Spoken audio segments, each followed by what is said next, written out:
Hello, my name is Rick. Welcome to my channel. In today's guitar lesson, I'm going to show you rock lick number 3. It goes like this.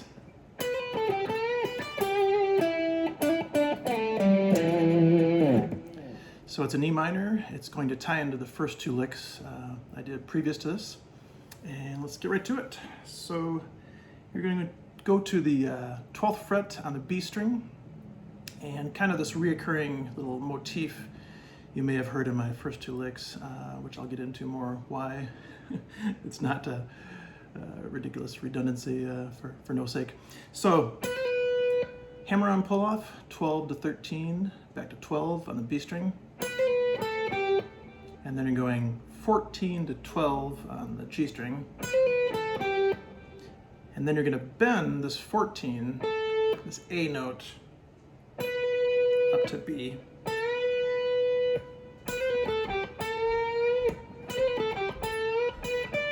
And then after you bend, you're going to go to 12 to 15 on the B string. So the bending portion into those two notes. So kind of a classic blues sound.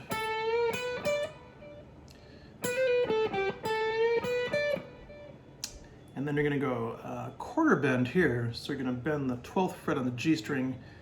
It's up in pitch, but you're going down like visually. So you're pulling this just down a little bit. I'd say the main thing there is just use your ear and just see what sounds good to you. There's varying degrees of quarter bends. You could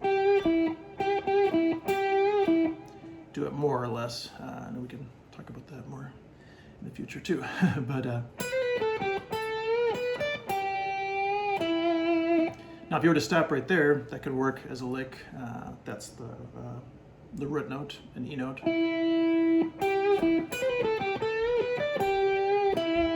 But we're going to add this. Didn't mean to do a pitch harmonic there. Bad me. So you're going to do a 12 to 14 hammer on there. Kind of a sassy hammer on. And then you're going to slide 14 to 12 on the A string. And that's a grace note slide. Again, maybe I'll cover that in a specific video or something. But that's, for now, it's just a quick slide. I might as well just address it right now. It's basically like your ear is perceiving the two notes as one sound, one note. So when you go, let's see what it is. I always think of Voodoo Child, Jimi Hendrix. The first couple notes, like if you were gonna hum it or whistle it or something to somebody, whistle, Voodoo Child, that'd be pretty cool. There's like one note that you would, the listener would hear there, right? But really, it's not. It's two notes. Same thing here. Actually, that one's borderline brother, but but this one for sure. See, it's quick. So you're not going, because that would definitely change the timing, which you're welcome to do, of course, later if you want. But so back to the lick, hammer on 12 to 14 here, back to 12, do the grace note slide, 14 to 12, and then just end with a 10 on the A string. I'd probably do that quarter bend there too. Let's see, did I do it before? Either vibrato or a quarter bend there. That's the minor third when you get into the music theory of it. Although, you know what? Actually, I take that back. In this case, we're not playing over a down and 7 chords, so we're in the key of E minor. It doesn't really matter, but it sounds cool. So I'll leave that up to you. So the whole lick, kind of medium speed.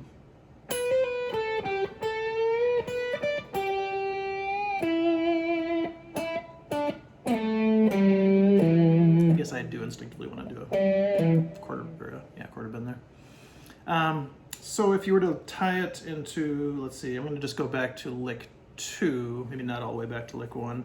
I do plan to do some kind of review stuff here. I think maybe I'll try as every 5 licks doing a review video where I play them back to back, and then just that way you could kind of get them in your ear. Just for review, so you don't have to go back to every single video that might be, I think, useful.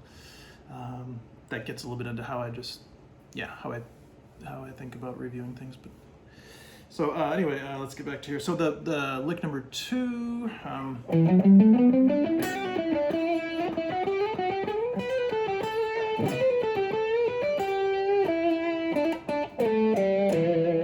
So that's how you can see how lick 2 could now go into lick 3 here. So yeah, that's pretty much it. The only thing I was going to say that's kind of an interesting little theory thing here. I noticed.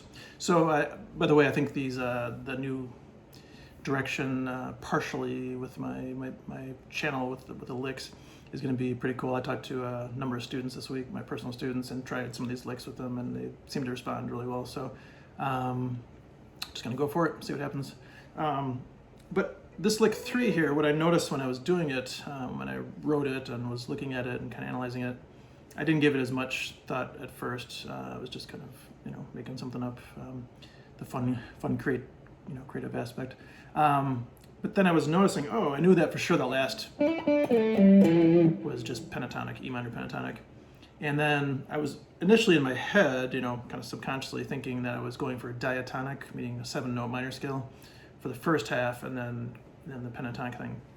But then I looked at it, and really it's kind of funny. There's only one note, the C note here, 13th fret on the B string, that's diatonic, meaning it's in the E minor scale, the 7-note minor scale.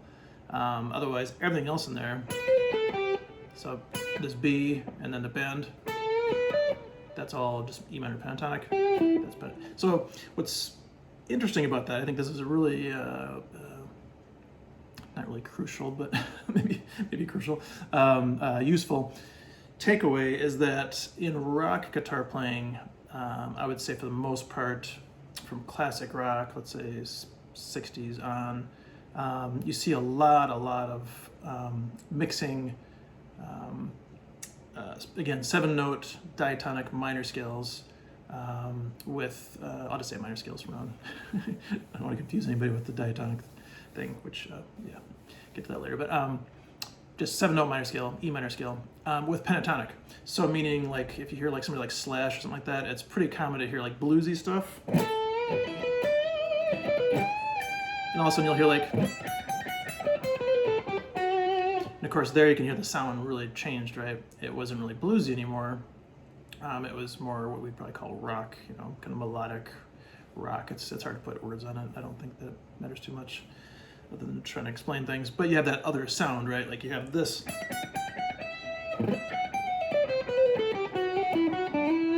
Just different sound.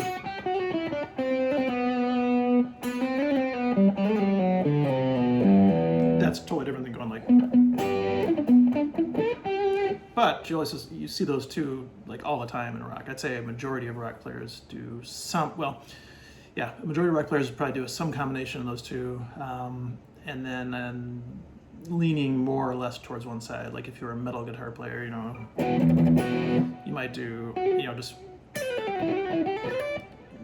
More diatonic, more minor scale than going like. And if you're more of a blues guitar player, like blues rock, let's say Jimmy Page or something like that, you might be more. Yeah, it gets a little complicated because obviously Jimmy Page did a ton of non-bluesy stuff too, though. So yeah, maybe I'll kind of process that in my mind a little better and try to demonstrate that. But I think the main takeaway is just. When you're using your own ear, just see if you can hear, is it a bluesy sound to you, is it like a pentatonic sound, or is it going into the the minor scale sound, or it could be other scales too. That's where we can get into. It could be Mixolydian or Dorian or all this kind of stuff. But you often will see, again, kind of this interchange, kind of intertwining, if you will, of pentatonic and then 7-note scales. So it's pretty interesting. But the cool thing here is that it's funny. It's literally one note I think changes the whole feel of the lick. Because if you didn't do that, let's see, if I just did like something like that, if I did, then it would be like, oh, that's a blues lick. But as soon as I went. See, now it sounds more like what a lot of people would call a rock lick. Although you could play it over a minor blues. We'll talk about that later too. So, all right, hope you enjoy lick 3, and hope the first 2 licks are going well for you if you've been working on them. And see you soon. Thanks.